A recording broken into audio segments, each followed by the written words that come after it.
अथ पंचदशोऽध्यायः पुरुषोत्तमयोगः। श्रीभगवानुवाच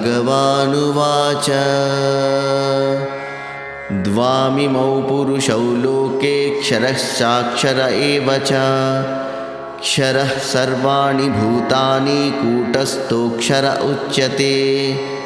తాత్పర్యం: ఈ శ్లోకంలో పురుషుడు అంటే కేవలము పురుషలింగము అని అర్థము కాదు.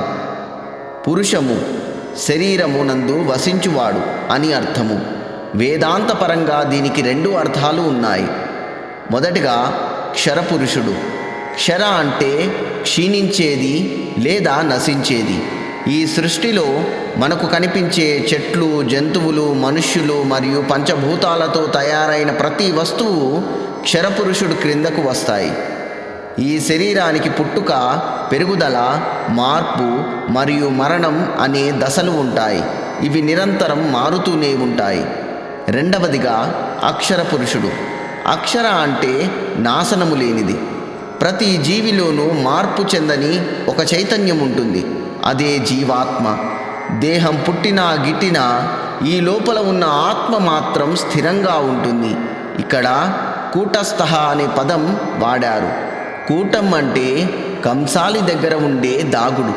దాని మీద పెట్టి ఇనుమును కొట్టినా అది ఎలా మారదో, మాయా ప్రపంచంలో ఎన్ని మార్పులు జరిగినా వికారం చెందని ఆత్మను కూటస్థుడు అంటారు.